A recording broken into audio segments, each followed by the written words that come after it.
Welcome to Washington Talk. I'm Young-Gil Kim. South Korea's Moon Jae-in administration continues to push for the declaration of the end of the Korean War. While staying tight-lipped about the possible end of the war declaration, the U.S. Biden administration keeps calling on North Korea to return to the talks, adding that it has made specific proposals. Today, we'll discuss these and more. Joining me is Robert Manning, Senior Fellow at the Atlantic Council. Mr. Manning spent 15 years in the U.S. government. He was Senior Strategist to the Director of the National Intelligence and served at the Department of State on the Policy Planning staff. Patrick Cronin is also with me today. Dr. Cronin is Asia-Pacific Security Chair at the Hudson Institute. He spent more than 3 decades in the U.S. government and think tanks. He formerly served as Senior Director of the Institute for National Strategic Studies at the National Defense University. Thank you for your time today. Good to have you both. Happy to be here. Thank you.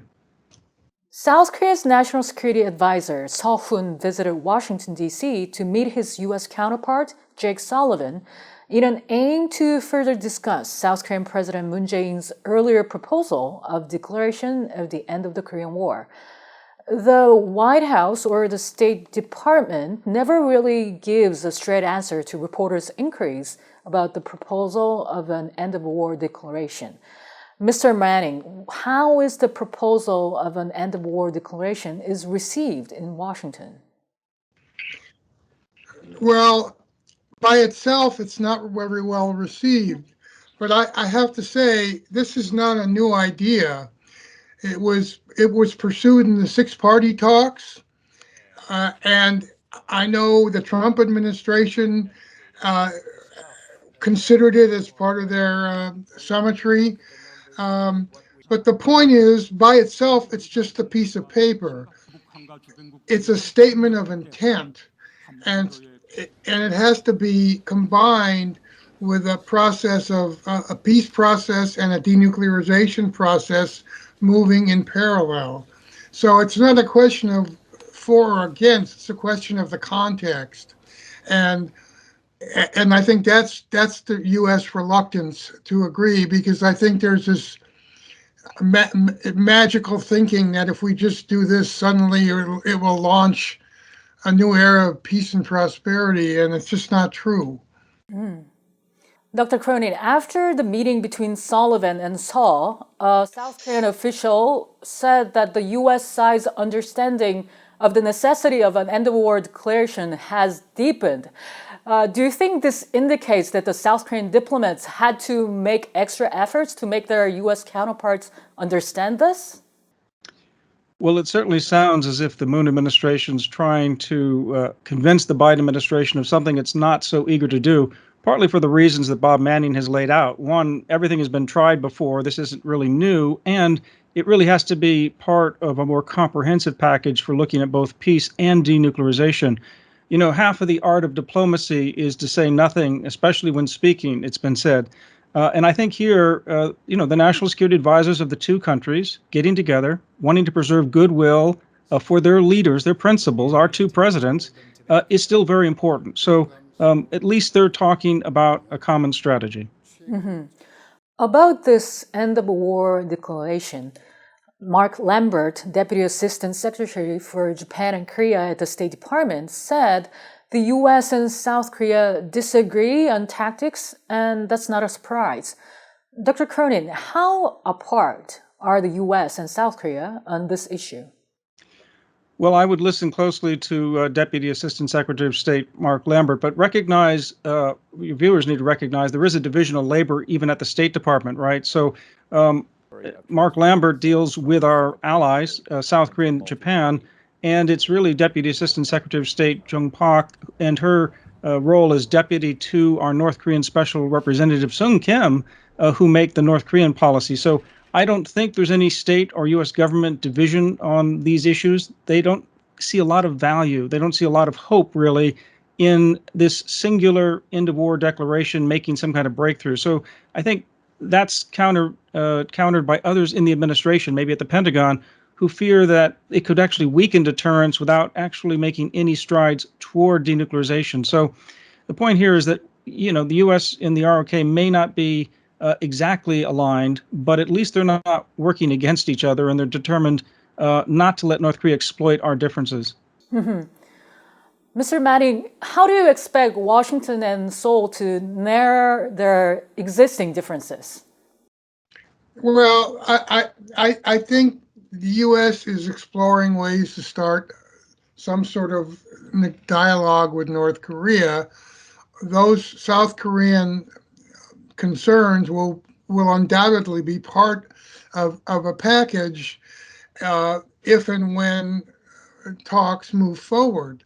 But, it takes two to tango. And so far, North Korea has been playing some intriguing games, partly aimed at dividing the U.S. and South Korea, and partly aimed at pressing the Biden administration to begin talks on its own on North Korean terms. So we'll just have to see how that plays out. But as Mark Lambert said, there have been a number of options thrown out to the North Koreans, and they haven't really responded. If they're serious, they could have said, forget denuclearization, we're willing to talk about arms control. That would at least give the United States something to decide. But they're all classically ambiguous to try to maximize their leverage. You already seemed like very skeptical about the effectiveness of the end of the war declaration. Some people say it's mostly symbolic. Do you think it is only symbolic? Don't you agree with the President Moon Jae-in's view that it could lead to denuclearization? No, by itself, it's just a piece of paper. It's like the Kellogg-Briand Pact declaring the end of war. It doesn't mean anything. But having said that, I was involved in the six-party talks and two of the working groups, and the end of war declaration was seen and discussed with North Korea as the beginning of a peace treaty process, but it has to be in parallel with progress on denuclearization. And I think it's really not realistic to think that if we just make this statement, somehow North Korea is going to say, "Oh, great, here's my nukes." And it's not going to happen. Right. Dr. Cronin, do you believe this could lead to denuclearization of North Korea as President Moon expects? It's hard to imagine. I think the chances have to be very low. I think actually winning Squid Game would be easier than making this into denuclearization alone. But that doesn't mean we can't take steps forward. And I think here we have to differentiate between expectations of radical change and the possibility of opening up some diplomacy that could eventually be fruitful. Right. Meanwhile, North Korean leader Kim Jong-un's latest speech grabbed attention. He gave a speech at an exhibition of its ICBM and other advanced weapons. There he said, North Korea's enemy is war itself, not a certain country or forces like South Korea and the US. Earlier in January, Kim Jong-un said their biggest enemy is the United States. Dr. Cronin, has Kim Jong-un's view changed? Sadly, I don't think so. I think the long arc of history and even the 10 years he's been in power at the pinnacle of power in North Korea suggests he's committed to his nuclear weapons program. At the same time, he's seeking sanctions relief. So he wants his cake and eat it too. And he wants to have parity with the big powers, and he wants to make sure that South Korea is its biggest advocate for assistance. So I don't see any real change here on Kim's part. Right. Mr. Manning, what do you make of what Kim Jong-un said about the enemy? Well, I think he's trying to project the idea that all of North Korea's supreme weaponry, or whatever he called it, is not aimed at winning a war, but is aimed at strengthening deterrence. And the fact of the matter is, we've been in a state of mutual deterrence with North Korea for a long time. But my guess is by talking about that the way he did, he may be signaling that he's interested, number one, he's not going to give up his nuclear weapons, but that he's willing to discuss some sort of nuclear freeze or arms control process, because his goal is to be like Israel and Pakistan, to be accepted as a nuclear state and treated as a normal country. That's been his goal, and that would be one tactic to get there. Mr. Manning, do you think that's why Kim Jong-un said the enemy is war itself? I mean, how would you interpret that expression? Yes. I think it's reminiscent of the kind of Cold War where both sides had to find a way to coexist, and that's kind of what he's hinting at, I think. All right, Dr. Cronin, do you agree with this, Mr. Manning's view? Yes, I do. I mean, Kim wants to keep his diplomatic options open, but let's be clear, the United States and U.S. alliances with South Korea and Japan are his main targets for his nuclear arsenal. Kim, though, understands risk, right? The State Department last week revealed that the United States officially has 3,750 nuclear weapons. Bob Manning said we're in a state of deterrence. We are. And as rational men and women, we should all have a healthy fear of war. So I think Kim is also expressing a reality that deterrence exists. He's not going to give up his nukes, but he might be willing to deal with us on his terms. All right. Dr. Cronin, so we shouldn't read too much into what Kim Jong-un said about the U.S. U.S. is not the enemy. What do you think? Well, I think he thinks we are the enemy, but that doesn't mean he can't deal with it. I think he probably thinks everybody outside North Korea is an enemy of one stripe or another. He has a fairly dark view of other countries and other peoples. We have a history as well, a history of distrust. So it's not a big surprise. I don't think that's the relevant question here. I think the relevant question is he willing to take some diplomatic steps that would actually improve security for North Korea and the region? Right. But you don't think he's making enough efforts for diplomacy? Well, from a U.S. perspective, he's not making enough effort, and it's going to fail in terms of trying to achieve a diplomatic breakthrough from my perspective. Right. The State Department spokesperson, Ned Price, and earlier even Jen Psaki, at White House spokesperson, they said the U.S. has made in fact, specific proposals to North Korea, and the U.S. will await a response from North Korea. Dr. Cronin, what kind of proposal do you think the U.S. has made? Well, if I could answer that question, I'd probably be on a different television program right now. I really think the proposals are pretty basic. It's about opening up channels of regular communication so that the two sides or three sides or more can sit down and start to explore steps that each can take to reciprocally improve the situation. The calibrated, practical approach that the Biden administration has, put on the table is a careful one. It's unconditional about wanting to talk to North Korea, but it doesn't want to make any concessions before it hears about possible concessions from North Korea. Mr. Manning, what do you think? What's your guess about these specific proposals that U.S. has made? Well, there are several possibilities. One might be process-oriented. How do we do the talks? Should it be bilateral? I know there's been some discussion of reviving the six-party talks. So that's one area. Another one is, North Korea always talks about incremental, step-by-step, action for action, and my sense is the Biden is prepared to proceed on that basis, but there has to be some basic principle to start the talks. What are we talking about? Denuclearization? Are we talking about a peace process? Are we talking about arms control? And that's not clear. And the odd thing is, if North Korea is serious, what is so difficult about sitting down unconditionally with the U.S. and laying some of these ideas out? Because so far, I think the Biden administration has been very frustrated because they can't get a straight answer in response to their suggestions.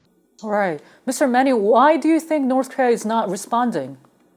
As Dr. Cronin said, I think he's trying to maximize his diplomatic options. So the hotlines with South Korea, hints of a North-South summit, and this latest, as I said, suggestion to me that he's pointing towards some kind of nuclear freeze, arms control discussion as the point of diplomacy, and that the U.S. would have to make a decision whether it's prepared to go down that road or not. Mr. Manning, is North Korea waiting for sanctions relief? Is that why they're not responding? That's part of it, is maximizing his leverage to see if he can get something for nothing, which is a long-standing North Korean tactic. And also, where do we start from? Do we start from where we left off at Hanoi? Is the Yongbyon complex on the table? Those are the kinds of questions I suspect that the Biden administration is putting forward to North Korea.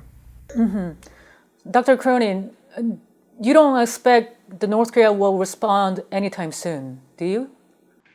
Well, we never know about when North Korea responds. It seems to choose its own time. It seems like it feels, Pyongyang is in charge really of this calendar, but it has to be concerned. The Moon administration goes away next spring. There'll be an election coming up.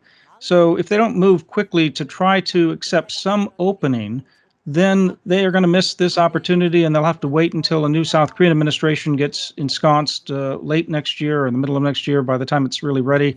And so they'll have lost a good part of a period of the Biden administration, and who knows what's happening in U.S. politics by then. So if North Korea wants to have that freeze that Bob Manning hinted at, and that's a plausible goal that North Korea could want as a temporary goal, they're going to miss even that opportunity to talk about it.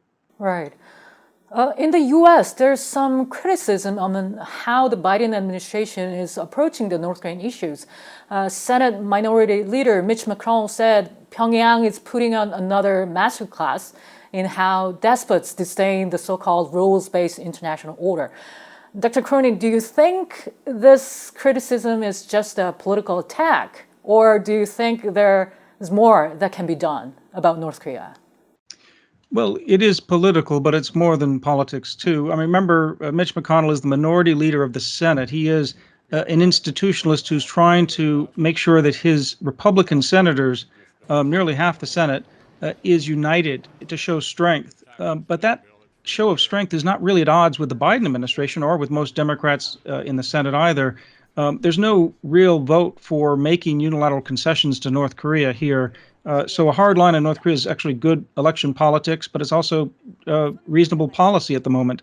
I think you have to remember that his remarks were made in the wake of a series of missile launches, the rail-mounted ballistic missiles, the long-range cruise missiles, the hypersonic glide vehicles, all of those built to overwhelm expensive defensive systems. So I think Americans of both parties agree with the tenor of his remarks, but they shouldn't. That doesn't stop diplomacy from trying to move forward. All right. Mr. Manning, your view on this? I don't think there's no North Korea lobby in Washington, and I think there's pretty much a bipartisan consensus that North Korea is a menace, and we're not going to make unilateral concessions. And you shouldn't forget, we have 25 years of diplomatic failure going in dealing with North Korea. So this is not a new problem. And I think, my own view is that Americans tend to think that all problems have solutions. And there are some wicked problems that can only be managed, and North Korea may be one of those. Right. And my last question, just a short question. Secretary of State Antony Blinken said the U.S. is prepared to turn to other options if nuclear diplomacy with Iran doesn't work out. Mr. Manning, do you think this could be applied to North Korea as well? I don't know what they would be. I'm not sure what he was referring to. I don't think anybody's thinking about military options. Some people would like to tighten sanctions, but I'm afraid that both Russia and China are not are not in a mood to cooperate on that front. So I'm not sure exactly what our options would be. Dr. Cronin. Yeah, the major similarity between Iran and North Korea for U.S. foreign policy is that the United States wants a diplomatic solution, but in both cases, it has limited leverage and maneuvering room.